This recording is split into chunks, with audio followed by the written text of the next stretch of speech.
ಸುದೀರ್ಘ ಕಾಲ ರಾಜ್ಯದ ಮುಖ್ಯಮಂತ್ರಿಯಾಗಿದ್ದ ಸಿದ್ದರಾಮಯ್ಯ ನಾಳೆ 10:30 ನಂತರ ಮಾಜಿ ಮುಖ್ಯಮಂತ್ರಿ ಅಂತ ಅನಿಸ್ಕೊಳ್ತಾರೆ.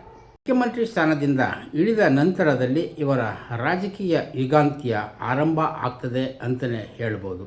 3 ವರ್ಷಗಳ ಹಿಂದೆ ಸಿದ್ದರಾಮಯ್ಯ ಮುಖ್ಯಮಂತ್ರಿಯಾದರು. ಆ ಸಂದರ್ಭದಲ್ಲಿ ಡಿ.ಕೆ. ಶಿವಕುಮಾರ್ ಅವರಿಗೆ 2.5 ವರ್ಷಗಳ ನಂತರ ಮುಖ್ಯಮಂತ್ರಿ ಸ್ಥಾನವನ್ನು ಬಿಟ್ಕೊಳ್ಬೇಕು ಅನ್ನುವಂತಹ ಮಾತುಕತೆಯನ್ನು ಹೈಕಮಾಂಡ್ನವರು ಆಡಿದರು ಅನ್ನುವಂಥದ್ದು ಇವತ್ತು ಕೂಡ ರಾಜಕೀಯ ರಂಗದಲ್ಲಿ ಚಲಾವಣೆಯಲ್ಲಿ ಇದ್ದೇ ಇದೆ. ಆದರೆ ಆ 2.5 ವರ್ಷಗಳ ನಂತರದ 6 ತಿಂಗಳು ಹೆಚ್ಚುವರಿಯಾಗಿ ಮುಖ್ಯಮಂತ್ರಿಯಾಗಿ ಮುಂದುವರೆದಿದ್ದ ಸಿದ್ದರಾಮಯ್ಯ ಕೊನೆಗೂ ಹೈಕಮಾಂಡ್ ಸೂಚನೆಯ ಮೇರೆಗೆ ಮುಖ್ಯಮಂತ್ರಿ ಸ್ಥಾನದಿಂದ ಇಳಿಯುವಂತಹ ನಿರ್ಧಾರವನ್ನು ತೆಗೆದುಕೊಂಡಿದ್ದಾರೆ. ಇದರಿಂದಾಗಿ ಅವರು ಮಾತು ತಪ್ಪದ ಮುಖ್ಯಮಂತ್ರಿ ಅಥವಾ ಮಾತು ತಪ್ಪದ ರಾಜಕಾರಣಿ ಅನ್ನುವ ವಿಶೇಷಣಕ್ಕೆ ಒಳಗಾಗ್ತಾ ಇದ್ದಾರೆ. ಸಿದ್ದರಾಮಯ್ಯ ಅವರು ಅಹಿಂದ ವರ್ಗದ ನಾಯಕ. ಜನಸಮೂಹ ಅವರ ಹಿಂದೆ ಇದ್ದೇ ಇದೆ.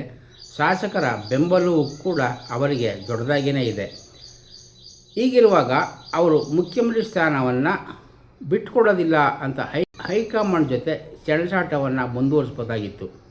ಆದರೆ ಈ ಇಳಿ ವಯಸ್ಸಿನಲ್ಲಿ ಸಿದ್ದರಾಮಯ್ಯ ಅವರು ಆ ರೀತಿ ಹೈಕಮಾಂಡ್ ಜೊತೆ ಸೆಣಸಾಟಕ್ಕೆ ಇಳಿದರೆ ಮುಂದಿನ ದಿನಗಳಲ್ಲಿ ಅವರ ಪುತ್ರ ಡಾಕ್ಟರ್ ಯತೀಂದ್ರ ಸಿದ್ದರಾಮಯ್ಯ ಅವರ ರಾಜಕೀಯ ನಿರ್ನಾಮ ಆಗಿಬಿಡ್ತದೆ ಅನ್ನುವ ಕಟು ಸತ್ಯ ಅವರಿಗೆ ಗೊತ್ತು. ಮುಂದಿನ ದಿನಗಳಲ್ಲಿ ವಯಸ್ಸಿನ ಕಾರಣದಿಂದ ಸಿದ್ದರಾಮಯ್ಯ ಇಷ್ಟೊಂದು ಚಟುವಟಿಕೆಯಿಂದ ರಾಜಕಾರಣದಲ್ಲಿ ಸಕ್ರಿಯವಾಗಿ ಇರೋದಕ್ಕೆ ಸಾಧ್ಯ ಆಗೋದಿಲ್ಲ. ಇನ್ನೇನಿದ್ದರೂ ತನ್ನ ಮಗನ ರಾಜಕೀಯ ಭವಿಷ್ಯವನ್ನು ಅವರು ನೋಡಿಕೊಳ್ಬೇಕಾಗ್ತದೆ. ಅದರಿಂದಾಗಿಯೇ ಅವರು ಶಾಸಕ ಬಲ ತನ್ನಲ್ಲೇ ಹೆಚ್ಚಾಗಿ ಇದ್ದರೂ ಜನಮಾನಸದ ಬೆಂಬಲ, ಅದರಲ್ಲೂ ಅಹಿಂದ ವರ್ಗದ ಜನರ ಬೆಂಬಲ ಅವರಿಗೆ ಇದ್ದರೂ ಕೂಡ ಅದನ್ನು ಪರಿಗಣಿಸದೇ ವರಿಷ್ಠರಿಗೆ ಸೆಡ್ಡು ಹೊಡೆದು ನಿಲ್ಲದೇ ಮುಖ್ಯಮಂತ್ರಿ ಸ್ಥಾನದಿಂದ ಇಳಿಯುವಂತಹ ನಿರ್ಧಾರವನ್ನು ತೆಗೆದುಕೊಂಡಿದ್ದಾರೆ. ನಾಳೆಯಿಂದಾಚೆಗೆ ಸಿದ್ದರಾಮಯ್ಯ ಮಾಜಿ ಮುಖ್ಯಮಂತ್ರಿ ಆಗೋದೇನೋ ನಿಜ. ಆದರೆ ಅವರು ರಾಜ್ಯ ರಾಜಕಾರಣದಲ್ಲೇ ಉಳಿದುಕೊಂಡ್ರೆ ಡಿ.ಕೆ. ಶಿವಕುಮಾರ್ ನೇತೃತ್ವದ ಇನ್ನೂ 2 ವರ್ಷಗಳ ಕಾಂಗ್ರೆಸ್ ಸರ್ಕಾರ ನೆಮ್ಮದಿಯಾಗಿ ಆಡಳಿತ ನಡೆಸೋದಕ್ಕೆ ಬಿಡ್ತಾರಾ ಅನ್ನುವ ಪ್ರಶ್ನೆಗಳು ಕೂಡ ಈಗ ಎದ್ದು ನಿಲ್ತಾ ಇವೆ.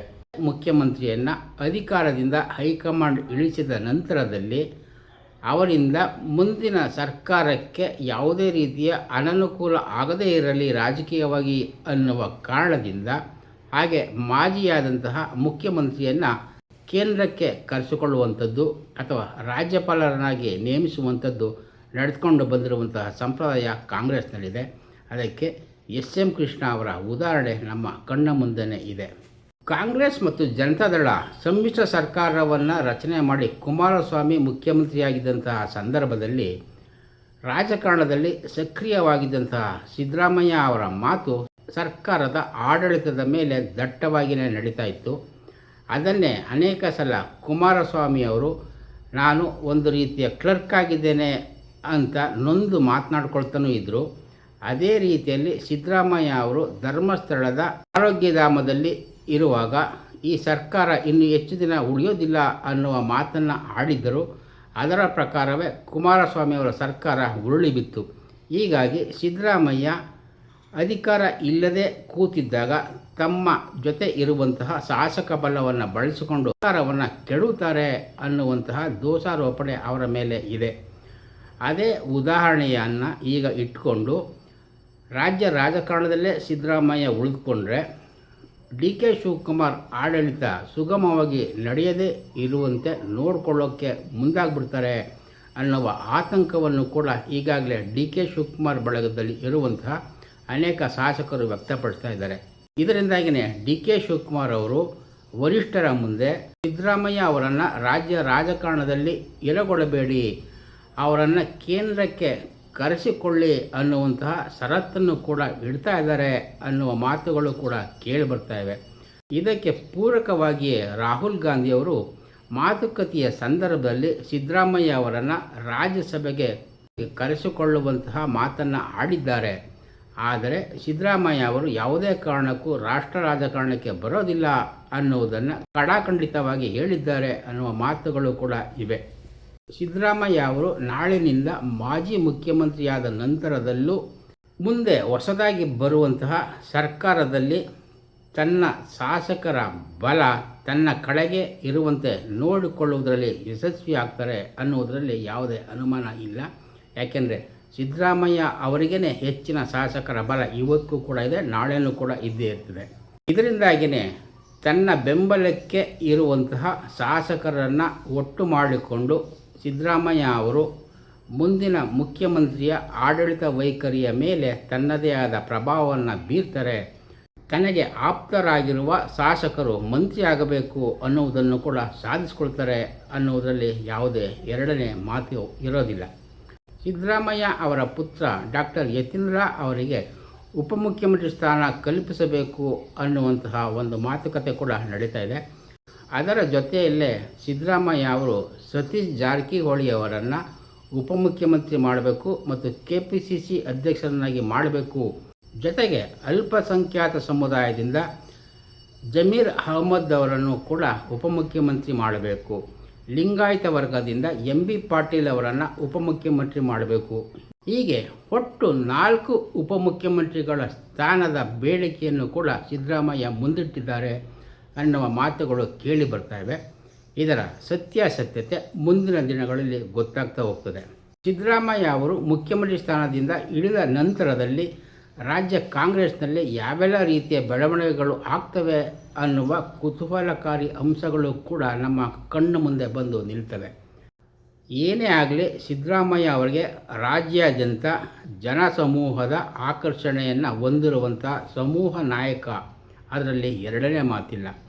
ಸಿದ್ದರಾಮಯ್ಯ ಅವರಿಗೆ ಹೋಲಿಸಿಕೊಂಡರೆ DK ಶಿವಕುಮಾರ್ ಹಳೆ ಮೈಸೂರು, ಅದರಲ್ಲೂ ಒಕ್ಕಲಿಗರು ಪ್ರಾಬಲ್ಯ ಇರುವ ಪ್ರದೇಶಗಳಲ್ಲಿ ನಾಯಕ ಅಂತ ಅನಿಸಿಕೊಂಡಿದ್ದರೂ ಕೂಡ ಅವರಿಗೆ ಉತ್ತರ ಭಾಗದಲ್ಲಿ ಸಿದ್ದರಾಮಯ್ಯ ಅವರಿಗೆ ಇರುವಷ್ಟು ವರ್ಚಸ್ಸು ಇಲ್ಲ.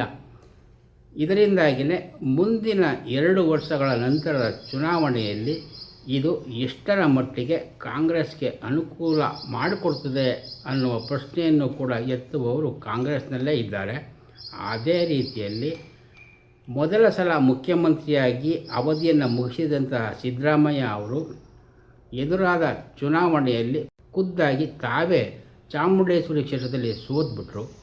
ಕಾಂಗ್ರೆಸ್ ಪಕ್ಷ ಕೂಡ ಹೀನಾಯವಾಗಿ ಸೋಲ್ತು.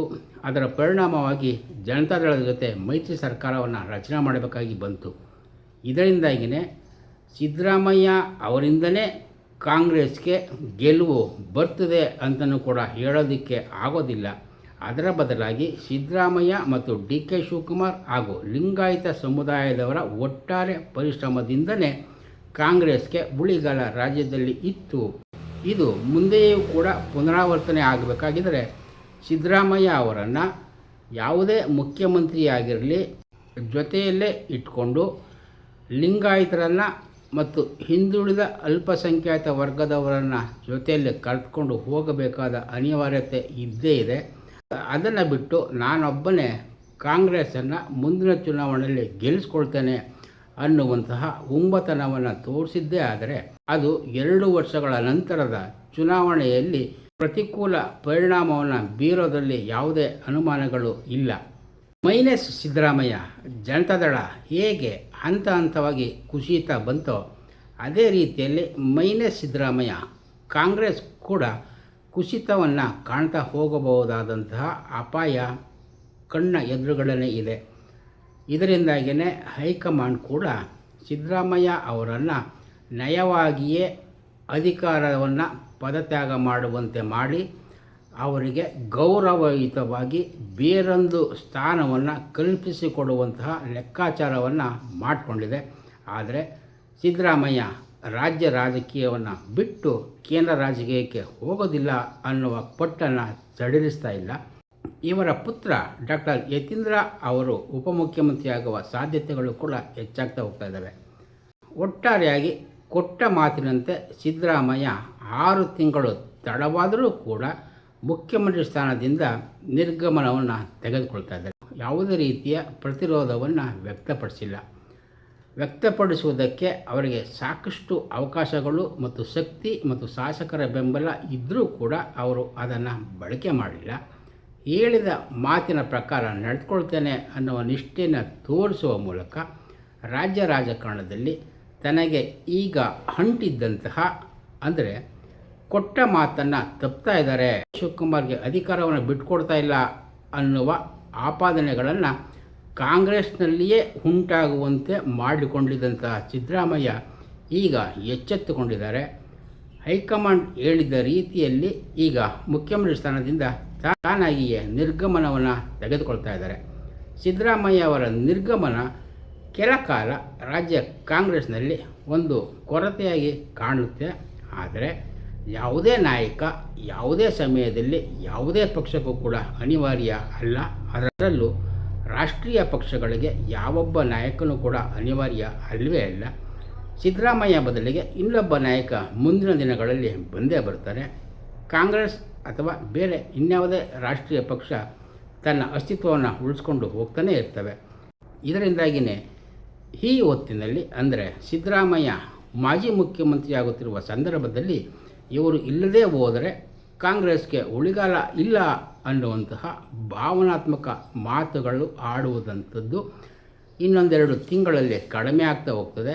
ಸಿದ್ದರಾಮಯ್ಯ ಅವರು ರಾಜ್ಯ ರಾಜಕಾರಣದಲ್ಲಿ ತನ್ನ ಇರುವಿಕೆಯನ್ನು ಯಾವ ರೀತಿಯಲ್ಲಿ ಕಾಪಾಡಿಕೊಳ್ತಾರೆ, ಸಕ್ರಿಯವಾಗಿ ಹೇಗೆ ಇರ್ತಾರೆ, ಅದು ಕಾಂಗ್ರೆಸ್ನ ಮುಂದಿನ ಆಡಳಿತದ ಮೇಲೆ ಪೂರಕವಾಗಿ ಇರ್ತದೋ ಅಥವಾ ಕಿರಿಕಿರಿ ಉಂಟು ಮಾಡುವಂತಹ ನಡೆಯನ್ನು ಅವರು ತೋರ್ಪಡಿಸ್ತಾರೋ ಅನ್ನುವುದರ ಮೇಲೆಯೂ ಕೂಡ ರಾಜ್ಯದಲ್ಲಿ ಕಾಂಗ್ರೆಸ್ನ ಹಣೆ ಬರಹ ನಿಶ್ಚಯ ಆಗ್ತದೆ. ಅದೇನೇ ಇರಲಿ, ಸಿದ್ದರಾಮಯ್ಯ ಮುಖ್ಯಮಂತ್ರಿ ಸ್ಥಾನಕ್ಕೆ ನಾಳೆ 10ವರೆಗೆ ರಾಜೀನಾಮೆ ನೀಡುವ ಮೂಲಕ ಮಾಜಿ ಮುಖ್ಯಮಂತ್ರಿಯಾಗಿ ತಮ್ಮ ರಾಜಕೀಯದ ಯುಗಾಂತ್ಯದ ಅಧ್ಯಾಯವನ್ನು ರಾಜ್ಯ ರಾಜಕಾರಣದಲ್ಲಿ ಬಿಟ್ಟು ಹೋಗ್ತಾರೆ. ಇವರ ಸಕ್ರಿಯ ರಾಜಕಾರಣ ಮುಂದಿನ ದಿನಗಳಲ್ಲಿ ಹೇಗೆ ಇರ್ತದೆ, ಅವರು ಯಾವ ರೀತಿ ನಡೆದುಕೊಳ್ತಾರೆ ಅನ್ನುವುದರ ಮೇಲೆ ರಾಜ್ಯದ ರಾಜಕೀಯ ಮತ್ತಷ್ಟು ಗರಿಗಿರುತ್ತಾ ಹೋಗ್ತದೆ ಅನ್ನುವ ಮಾತನ್ನು ಹೇಳ್ತಾ ಈ ಸಂಚಿಕೆಯನ್ನು ಮುಗಿಸ್ತೇನೆ. ನಮಸ್ಕಾರ, ಧನ್ಯವಾದ.